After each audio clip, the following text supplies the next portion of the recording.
पहले अच्छे से क्वेश्चन लिखो, क्वेश्चन लिखने के बाद डायग्राम बनाने की कोशिश करो।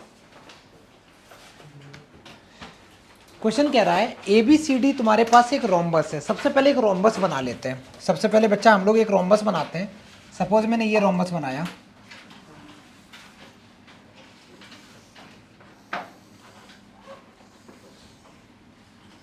इसका ऐसे ही नाम लिख देते हैं बेटा, A B C D, A B C D.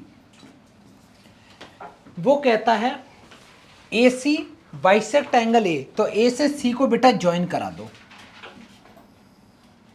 और एक डायगोनल बी डी भी बाइसेक्ट कर रहा है बेटा, बी से डी को भी ज्वाइन करा दो। सारे बच्चे इतना काम करो, तो जल्दी करो, सारे बच्चे इतना काम करो। पहले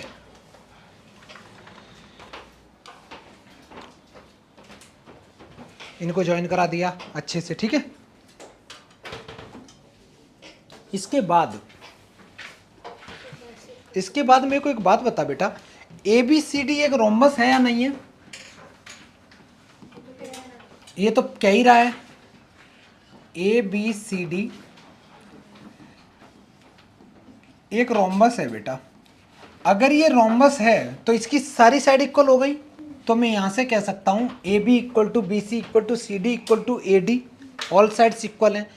टारगेट ये है कि मैं ये दिखाना चाहता हूं कि एंगल ए को ये जो ए सी वाली लाइन है वो बाइसेक्ट कर रही है। बाइसेक्ट का मतलब है ये वाला एंगल इसके बगल वाले के इक्वल हो जाए, ये वाला एंगल इसके इक्वल हो जाए। मैं इसका कुछ नाम लिख दूं बेटा, ऐसे देखो, मैंने इस एंगल का नाम बेटा लिख दिया 1, इसका नाम लिख दिया मैंने 2, इसका नाम लिख दिया, ऐसे कुछ भी लिख दे रहे बेटा, एक का नाम लिख दिया मैंने 3, एक का नाम लिख दिया मैंने 4। किसी को कोई दिक्कत?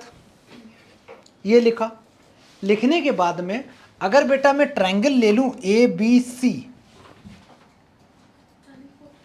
इन triangle A B C, A B C triangle में, ए बी सी ट्रायंगल, बात नहीं करो बेटा, ए बी सी ट्रायंगल में A B equal to B C होगा कि नहीं होगा बेटा? या तुम कह सकते हो जितना बी ए होगा उतना ही बी सी होगा, होगा ना? ये दो साइड इक्वल होंगी, तो मैं लिखूंगा कि in triangle A B C, A B equal to, A B ना लिखे और अच्छे से लिखूं तो मैं लिखूंगा B A equal to B C होगा। कोई बच्चा मेरे को बताए ये क्यों होगा? क्योंकि चारों साइड इक्वल है। अब एक बात बता बेटा, अगर ये चीजें हैं, ये तो गिवन है, क्वेश्चन में गिवन है कि ये इक्वल है, ये वाली साइड और ये वाली साइड इक्वल है, तो एंगल 1 और एंगल 4 इक्वल होंगे कि नहीं होंगे? क्यों होंगे? क्योंकि angles opposite to equal sides are equal. तो मैं यहां से लिख सकता हूं एंगल जो मेरा 1 है बेटा, ये एंगल 2 के इक्वल आ गया, और इसके ये आगे लिख दो एंगल्स अपोजिट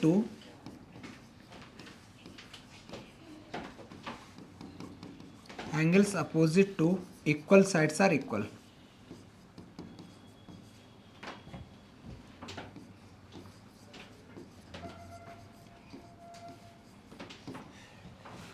एक चीज तो भाई प्रूव हो गई कि एंगल 1 मेरा एंगल 4 के इक्वल हो गया, ठीक है बेटा। एंगल 1 मेरा, सॉरी मैंने गलत लिखा बेटा, एंगल 1 ये 4 होना चाहिए था, ये बेटा 4 होना चाहिए था।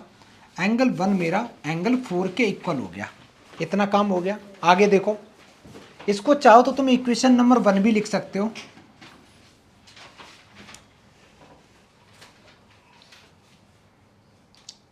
ऐसा ही बेटा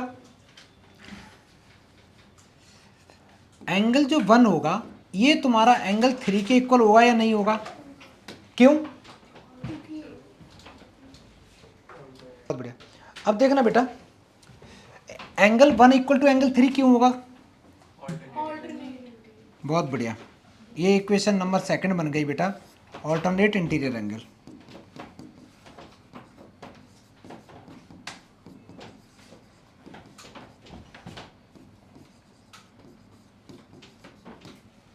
अगर मैं बात करूं फ्रॉम फर्स्ट और सेकंड,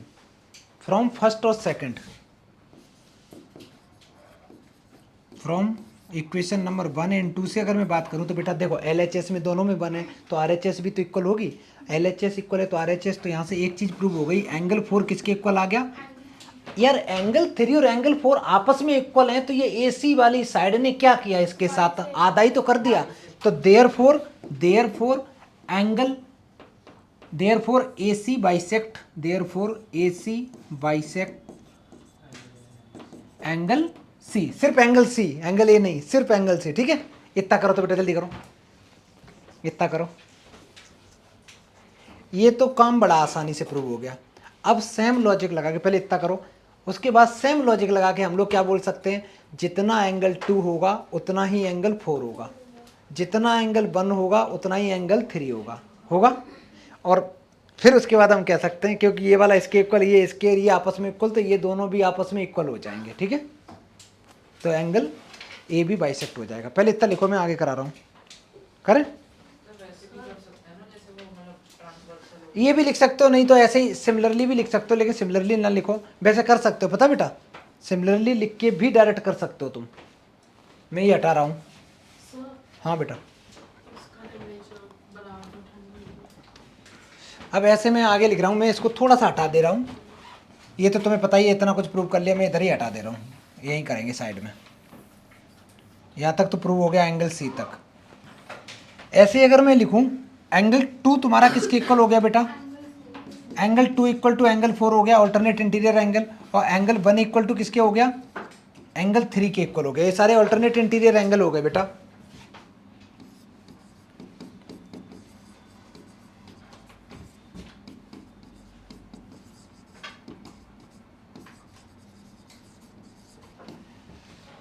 अब तुम लोग खुद ही देख बेटा, एंगल जो 4 है वो 3 के इक्वल है, एंगल 1 4 के इक्वल है, एंगल 1 4 के इक्वल है, एंगल 1 3 के इक्वल है, 4 3 के इक्वल है। मैं इसकी जगह 4 की जगह पे 1 नहीं लिख सकता बेटा, चेक करो, ये देखो ना, लिख सकता हूँ या नहीं। इसके नाम लिखना चाहो तो लिख दो, इसको इक्वेशन नंबर 3 कर दो, इसको इक्वेशन नंबर 4 कर दो, और फिर इसके बाद लिख दो from equation number first and third तुम लिख सकते हो एंगल 1 इक्वल टू एंगल 2 लिख सकते हो बेटा। अब एंगल 1 अगर 2 के इक्वल है तो आप क्या कर दिया, इस लाइन ने AC ने बाइसेक्ट कर दिया। देयरफॉर AC, ये प्रूव हो गया। ये तो बहुत आसान सवाल था, इसमें कोई ज़्यादा दिक्कत भी नहीं थी। जल्दी कर लो बेटा,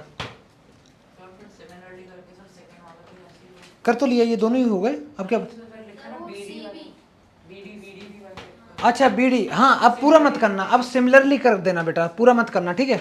अब लिख दो, लास्ट में क्या कर दोगे तुम लोग, लिख दो similarly BD bisect angle B and D also, ठीक है। लिख दो सिमिलरली, मैं यही लिख दे रहा हूँ, सिमिलरली BD